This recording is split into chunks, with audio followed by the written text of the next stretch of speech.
আসসালামু আলাইকুম সম্মানিত দর্শক। বাংলাদেশে এই মুহূর্তে যে ন্যারেটিভের পলিটিক্স চলছে, এই ন্যারেটিভের পলিটিক্সটা কোথা থেকে আসে? ন্যারেটিভ পলিটিক্সটা সাধারণত আমরা যতটা বুঝি এটা সরকার দলীয় থেকে করা হয়। যে সারা পৃথিবীতেই হয়। সরকার দল থেকে ন্যারেটিভ পলিটিক্স করে আর বিরোধী দল থেকে রিউমার পলিটিক্স করে। এটা একটা কমন জিনিস। এখন বাংলাদেশের বর্তমান পরিস্থিতি যে ন্যারেটিভ পলিটিক্সটা সেটা যদি আমরা বলি, এক হাতিয়া একটা ধর্ষণ কাণ্ড ঘটলো। সেই ধর্ষণ কাণ্ডটাকে মিডিয়া এবং সরকার, আমি বিএনপি বলবো না, কারণ বিএনপি আওয়ামী লীগ তো ব্যাপার না, ব্যাপার হচ্ছে পাওয়ার। তার পাওয়ারটা থাকে যদি সরকারের কাছে। আমি বলবো যে সরকার অথবা সরকারের রাজনৈতিক দল, হ্যাঁ, এবং মিডিয়া এরা যৌথভাবে এটা মানে ওখানকার ব্যাপারটা ছিল এরকম যে শাপলা কলিবারকায় হান্নান মাসুদকে ভোট দেওয়ার অপরাধে ৩ সন্তানের জননীকে ধর্ষণ করা হলো। এটাকে মানে ঘুরেয়া ফিরাইয়া একটা নতুন একটা ন্যারেটিভ সেট করলো, যেটা পারিবারিক বিরোধ এবং এর সাথে রাজনৈতিক কোনো সম্পর্ক নাই, বেশ চালাই দিল। রিসেন্ট গাজীপুরে একজন ইমাম সাহেবের মেয়ে, ওনাকে মাথায় পিস্তল ঠেকিয়ে ছাত্রদলের এক নেতা উঠে নিয়ে গেল। যখন এটা সারা বাংলাদেশে সাপ্লাই হয়ে গেল, মানে সংসদ পর্যন্ত এই ঘটনাটা ঘটলো, উঠলো। আমাদের বিরোধী দলীয় নেতা ডক্টর শফিকুর রহমান এটা সংসদে এই ব্যাপারটা নিয়ে আলোচনা করলো। তখনই মিডিয়া এবং ছাত্রদল, এখন কথা হচ্ছে যে মিডিয়া কিন্তু এখানে আবার সরাসরি নিজেরা অবস্থান নেয়নি, ছাত্রদলকে রেফারেন্স দিয়ে তারা একটা মিডিয়া ন্যারেটিভ তৈরি করলো যে এই ইমামের মেয়ের সাথে ওই ছেলের সাথে সম্পর্ক ছিল, তারা কোর্ট ম্যারেজ করেছে, বাবা মানবে না, এই জন্য যার বউ সে নিয়ে গেছে। এই ন্যারেটিভটা এখন খাওয়া দিল। কত সুন্দরভাবে ওই মেয়ের মানে আপনার চরিত্রে কালিমা লাগানো হলো, ইমাম সাহেবের দিকে আঙ্গুল তোলা হলো, এবং ছাত্রদল নেতাকে, যিনি একটা মেয়েকে বাপের মাথায় রিভারবাল ঠেকিয়ে তুলে নিয়ে গেল, এটাকে নর্মালাইজেশন করে ফেললো। আসেন ফ্যাক্ট, এটা তো কিছু ন্যারেটিভ, এখন ফ্যাক্ট আসেন। ফ্যাক্ট হচ্ছে ওই মেয়ে বিয়ে করছে কি করেনি সেটা ইটস নট ইম্পর্টেন্ট। ছেলের সাথে রিলেশন আছে কি নাই, ইটস নট ইম্পর্টেন্ট। ইম্পর্টেন্ট হচ্ছে ওই ছেলে রিভারবাল কেন ইউজ করলো, কারণ রিভারবাল ইউজ করা তো অবৈধ।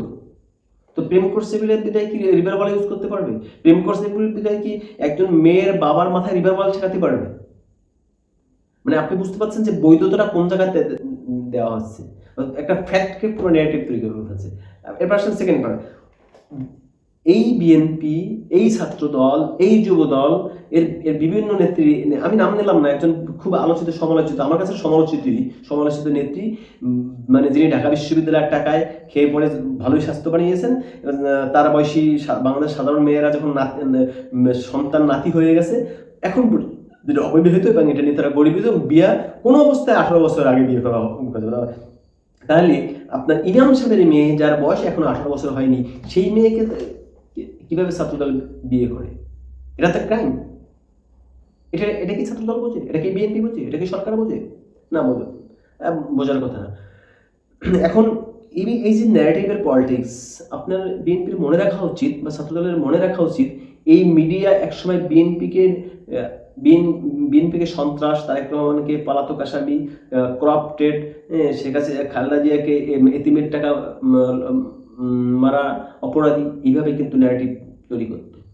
যেই মিডিয়া এখন বর্তমানে মিডিয়া প্রভাব বিস্তার করে বিএনপির ন্যারেটিভ তৈরি করে। তো বিএনপির বোঝা উচিত একসময় মিডিয়া সুযোগ পেলে তাদের এই কুকীর্তি কিন্তু ফাঁস করে দেবে।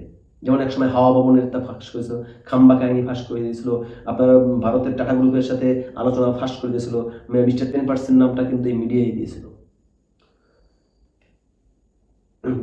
বিএনপি এবং ছাত্রদল, এদের এটা দেখেন, 5ই আগস্টের পর তারা পাবলিকলি বা জনগণের ভোট পাওয়ার জন্য, সিম্পেথি আদায় করার জন্য হাজার হাজার নেতা কর্মীকে বহিষ্কার করেছে। যেই নির্বাচনটা আসলো, তত্ত্বাবধায়ক সরকার আপনার পাওয়ারের দিক থেকে দুর্বল হয়ে গেল। ডক্টর খলিলুর রহমান, যিনি পুরো মানে সরকারের প্রভাবটা বিস্তার করতে পারলো, আস্তে আস্তে বিএনপির সকল মানে বহিষ্কৃত নেতাকর্মীদেরকে ফিরে আনলো। কেউ নমিনেশন দিল, আবার কেউ নমিনেশনের বাইরে জেলা পরিষদের প্রশাসক বসাইলো, কাউকে মানে সিটি কমিশনের মেয়র করলো। মানে পুরো একটা ওয়াশিং মেশিন। আপনি এই মেথড দিয়ে কাপড় চোপড় ঢুকাই দেবেন, ওই মেথড দিয়ে পরিষ্কার হয়ে বের হয়ে যাবে। মানে আপনি যত অপরাধ করুন, যাই করুন, একবার বহিষ্কার করবে, 2 মাস পর ফেরত আনবে, তার মানে আপনার সবকিছু আপনি পুতপবিত্র হয়ে গেলেন। এই ধরনের রাজনীতি দিয়ে তো আসলে ন্যারেটিভ দিয়ে আপনি মানুষকে বোকা করতে পারেন, বোকা বানাতে পারেন না। এই জায়গা থেকে ফিরে আসা উচিত। একটা ধর্ষণের মতো জঘন্যতম অপরাধ, একটা 18 অপ্রাপ্ত বয়স্ক মেয়েকে বাপের মাথায় পিস্তল রেখে তুলে নিয়ে যাওয়া, এটার পক্ষে সাফাই গাওয়া, এটার পক্ষে ন্যারেটিভ তৈরি করা, এই জঘন্য রাজনীতিটা ছাড়া উচিত।